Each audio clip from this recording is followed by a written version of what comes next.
Now, I'm really glad to have another distinguished guest, the EU Commissioner for Regional Policy, Mr. Johannes Hahn, who, by the way, I checked in 2010 in the Baltic Rim Economies publication said that the Baltic Sea Regional Macro Strategy is a new model for cooperation to inspire other regions. Well, we saw that this inspirational macro-regional fever is already in the pipeline. We have the Danube strategy, also Adriatic and Ionian, I don't even know how to pronounce, strategies are underway.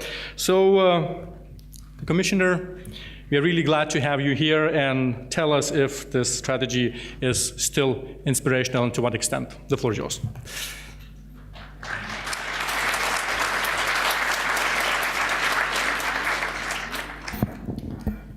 Madam President, Finance Minister, ladies and gentlemen, indeed, sometimes I feel it was too much inspiration so far, because the idea of having additional macro-regional strategy has spread over Europe, and there is an increased demand, and one could believe that a member state doesn't believe it's a full member state if it doesn't have a macro-regional strategy.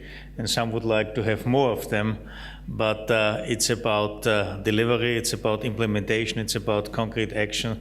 So it's a little bit more than only meeting each other once a year. But this is a message we have to pass to some of these colleagues and friends who are still very interested to have their own macro-regional strategy. But I would also like to use the opportunity to thank Lithuania for hosting this conference and the Council of Baltic Sea States for co-organizing this conference, and the Intake Point Turku for its invaluable support. But I would also like to use the opportunity to congratulate the Lithuanian Presidency in general for the work you have done so far during your presidency, and I can only confirm that you did an excellent job. If I only look into my own dossier, where it was under the Lithuanian presidency where you could manage to strike a deal with your partner, the European Parliament, and it took, I think, more than 70 trilogues to find a solution. But this is about democracy. You have to include everybody, but afterwards, it's like a big tanker. You are heading into the right direction. That's why I'm grateful what you have done as a presidency, and there's certainly a lot to be done. But I hope next week the Parliament will adopt everything, and then we are indeed on a good path. But Lithuania has played also already in the past and in the present an important role in driving forward the EU strategy for the Baltic Sea region, and it was already mentioned, a particular important part of the presidency of Lithuania to push forward the macro regions and to have a kind of feedback process about the achievements so far. These strategies are about indeed deepening the integration of the European Union, and Lithuania's work in achieving this recent Council conclusion on the way forward is a very significant contribution. I think it was only 2 or 3 weeks ago. Lithuania is also a coordinator in 3 priority areas, so we are very grateful for your dedication and count on your continued support and commitment. There are 600 of us gathered here in Vilnius. Of course, not for everybody it was easy like for others to arrive, but finally we managed to be here, and I think it's great that so many can celebrate our successes so far and strengthen efforts in the future. I would particularly like to welcome the representatives here today from countries that are not EU members. Our environment, the theme of this forum, does not recognize borders, and there are many other areas where we all need to cooperate. I am glad that our dialogue with the Russian Federation has been very fruitful in the past year, and I look forward to working with you on a wide range of projects, from innovation to transport and from maritime security to protecting our heritage.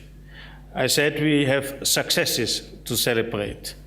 The use of phosphates in detergent is being phased out, as are the discarding of fish catches. The strategy is promoting serious action in shipping, particularly as we prepare for the new, tougher environmental standards that will apply to shipping post-2015. But the strategy is not all about the sea itself or even just the coastal areas. The recent renewed momentum behind Rail Baltic is a good example. The higher speed rail links that will connect the 3 Baltic states with Poland, Germany, and the rest of Europe, as well as Finland and North Europe, will be the largest infrastructure project in the history of the independent Baltic states. And it will dramatically influence the economic development of the region as a whole. The justification for working more closely together are clear. Common interests overlap and cannot be tackled by any state or region alone. Take liquefied natural gas. The advantages in terms of reducing emissions, in terms of our energy independence, can only be realized if we work together. But the creation of an LNG supply chain can benefit the region as a whole by building local know-how and stimulating local industries. This summer, the Commission published an evaluation of the macro-regional strategies, and the Council was recently confirmed our conclusion that the strategies are bringing indeed added value.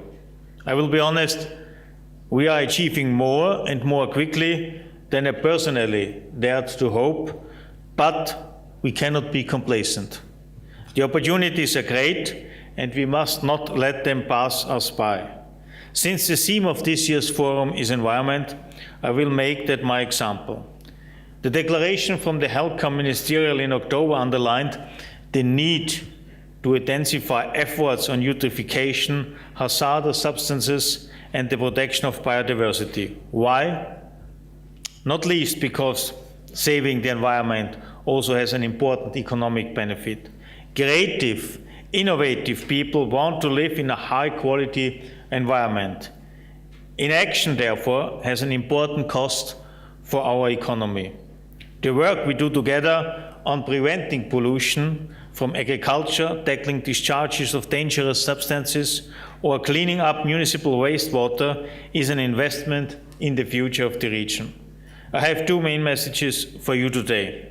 First, now it's time to ensure that Baltic Sea region strategy is fully embedded into your plans for the next financial period. The funds are available, but it's up to your countries and regions to prioritize how they will be spent. Preparations are underway now for the new partnership agreements and the operational programs, and it's essential that European funds are mobilized in coordination with national, regional, and private resources to achieve the goals we have set ourselves. Frankly, now we have seen the draft partnership agreements from all the member states in the Baltic Sea region. I have to say that I am concerned that the macro-regional objectives are not yet sufficiently reflected. We need to see more Baltic thinking in every single one of them. The Baltic Sea Region Transnational Programme must be designed to support implementation, so its funds alone will never be enough to cover all our ambitions. National allocations must be brought into play. Secondly, it's time to take real ownership of your macro region. Remember, it's a bottom-up initiative. It's not something which has been created in Brussels by our bureaucrats. It was and is and should be understood as a bottom-up initiative. The Commission is there and will continue to be there to facilitate and to provide strategic coordination. The European funds will provide financing, but to ensure their most effective use, you need to coordinate your planning and your investments. The structures are there to be in this process. But as our evaluation of the macro-regional strategies this summer suggested, there are questions still to answer about how this approach that you have pioneered, indeed you are the first, should be led. I don't have all the answers for you here today. The Council, under Lithuanian leadership, has asked the Commission to facilitate discussions on improving the governance of the macro-regional strategies and report by the end of next year. So we will be asking you to contribute to a reflection process on these issues in the run-up of the 2014 forum in June next year in Turku. Our two current macro-regions have different strengths and in some ways different problems to tackle in this review. The Danube and the Baltic will each need to reflect on tailor-made solutions to their own specific situation. Unlike the Danube, the Baltic Sea region strategy already has rather regular meetings of the national contact points. You have already a number of fora in which the political leaf of the strategy can come together. For example, in the Council of Baltic Sea States and the Northern Dimension, among others. So it is not necessary that the review create new structures. You should build on what already exists, but we don't to harness energies from effectively and join up the political and operational levels to achieve greater impact.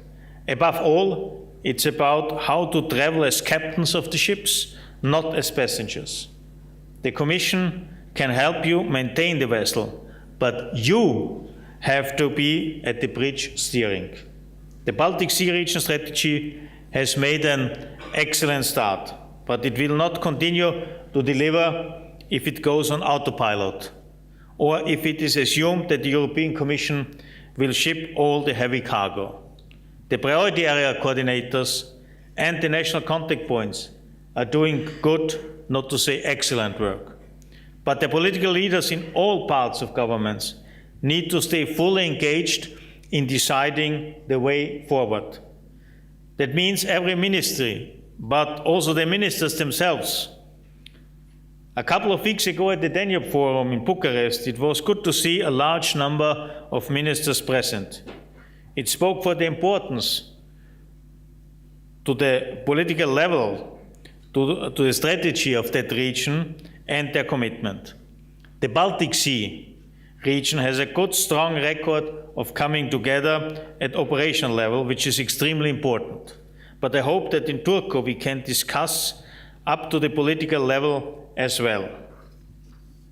Without prejudging the outcome of the governance review, let me share with you some of my own ideas on the subject. The macro regions offer a chance to bring the EU closer to the citizens at a scale that is easier to grasp than our Union of 28.